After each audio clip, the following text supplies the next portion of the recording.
Well, it is the end of the season here in SC Bastia. We're going to have a review, a look at the squad, and check out the spreadsheets, see what improvements have been made there as well. We've also got our budgets for next year, and to be honest with you, they're a little bit surprising. My name's FM19, and this is the Return Out of Gloria with SC Bastia, Episode 8.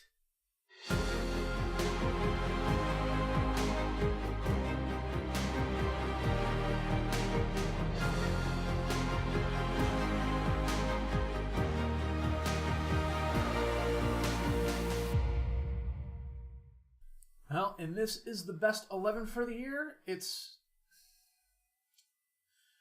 don't know, it's interesting. Kafuti only played half a season, but he is in the best 11 as the attacking midfielder on the right side. Bacana split time at striker with most everybody else, but I think he had the most goals amongst the strikers. We'll take a look at that here in just a second. Everyone else is pretty much as expected. Santelli, player of the season, as voted on by the fans with 56% and overwhelming favorite. Christoph Vincent, goal of the year against the Jockey Reserves. Let's check this out here. Salas crosses it in, headed away by Marin. Pellegrini heads it out, it goes right to Vincent. Okay, it's a nice long shot, bouncing effort past the diving keeper. I could see that being goal of the year. Safo Mabai, signing of the season, young player of the season is also Safo Mabai. In the season confidence review, they were more than happy with me. We won the league, the stature increased a little bit. We don't have any club philosophies here, which is nice. The finances, they can't really blame me for that. They handed me a mixed bag. Squad went on break. Have some friendlies accepted. This is slightly disconcerting here. SC Bastia has announced 3 new sponsorship deals totaling an estimated $1.2 million a year. The most notable of these is a one-year partnership with a telecommunications company. It's hoped the deal worth €1 million will further allow the club to connect and engage with the global audience, strengthening the SC Bastia's brand. The club's previous sponsorship deal was worth €1.6 million. That means we have a new shortfall of €575,000. Our scouting budget, €23,000. I'm going to take most of that and put into payroll. And then my payroll for next season is €19,750, and my transfer budget is €247,000. Which, I don't know where we're getting that money. Overall balance, $2.7 million.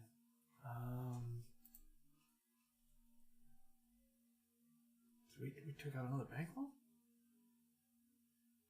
I totally missed that we took out another bank. Oh, good grief. So we still have...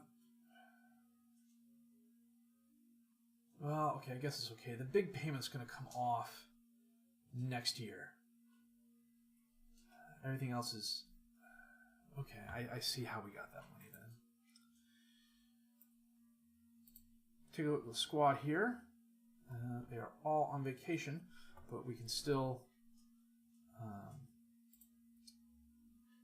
check them out. I think we set a league record with the number of players we used. We used 42 in total.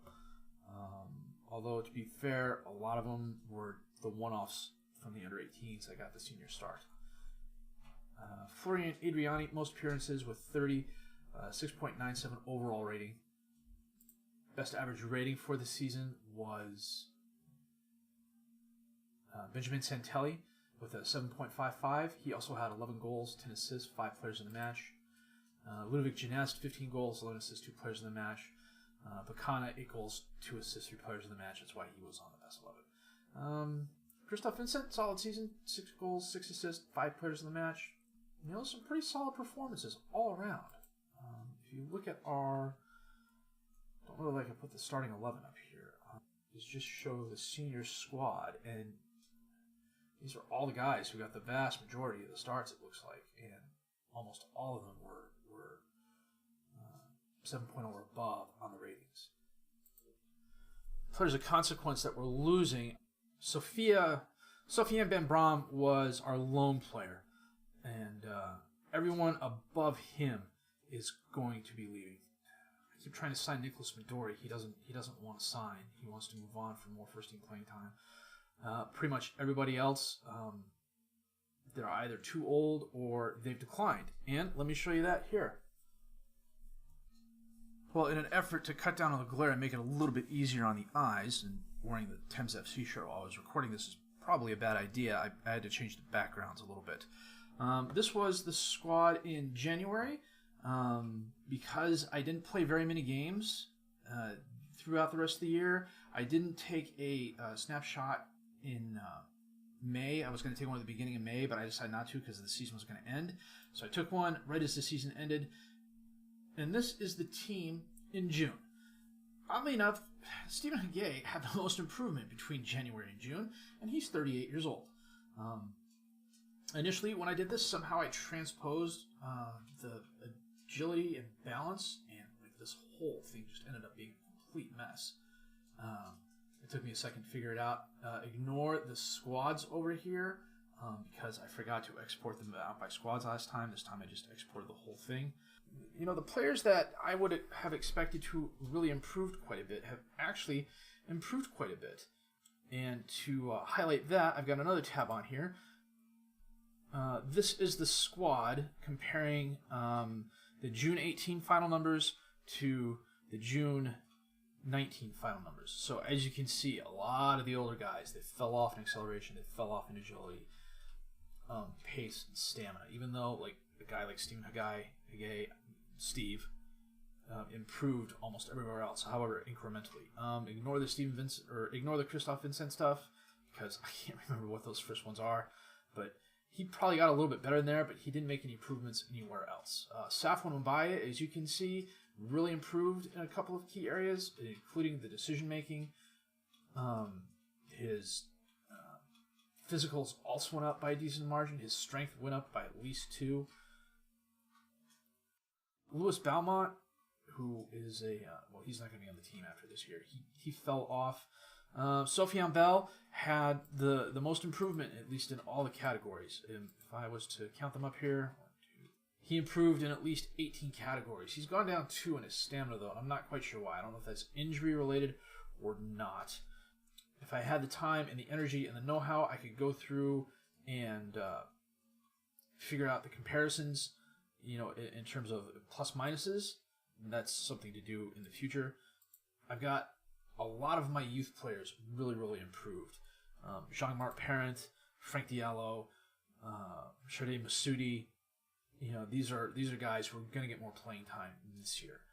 We're going to be a very young team in the National too. Can't be helped. Even with my transfer budget, I don't know that I'm going to be able to attract any quality players here. So they're going to get a decent amount of first team playing time. I'm not too worried about the yellow in Florian Abiani because he's a keeper. You know, and if I find a better keeper than him, I'll definitely take a look at and bring him in. But for the most part, I'm going to sort by position now. You know, you can see my midfielders and my strikers showed the most improvement. Now, granted, a lot of them are youth players, and that's to be expected, but that's what's going on. If I go to the attribute analysis, let me do this real quick. And this is comparing Sofiane Bell from June of 18 to June of 19. So this is a year of training and games. And as you can see, he has really improved in his technicals. His mentals, not so much. And some of his physicals have gone up. He's had one go down, the stamina, which I pointed out earlier. I'm not quite sure why. I think that may have been injury related. But if you look at the spider graph here, you know, you can obviously see the improvements. I'm still working on this. It's definitely a work in progress. And I just haven't had the time lately to develop it. And that's where we are. I think if we keep seeing improvement like this, I mean, from essentially Amin Butra here on down with my youth players, we'll be set for the long term. I'm not looking for... My goal next season is to stay in the league. You know, I don't expect back-to-back promotions. If we got back-to-back promotions, I don't know if that'd be a good thing or a bad thing. We have the facilities for it. We have the infrastructure for a quick promotion. I just don't know if we have the finances for a quick promotion. So, heading back to the game now. I've got a decent amount of friendlies scheduled. It's now the off-season. I guess with my scouting budget, my payroll options now, I can go out and hire another scout, get some people in on trials and see what happens. and we'll have to see what goes on after that. Well, this is slightly disconcerting. It's not letting me show the history or anything like that. So, we're going to see what happens when we start playing that. I am really hoping that it's just a glitch in the database.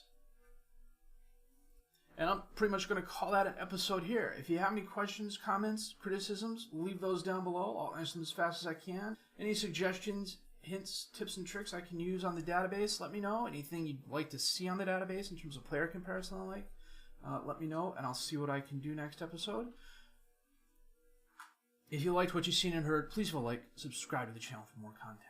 My name's FM19, and I thank you for watching episode 8 of the Return of Gloria, SC Bastia.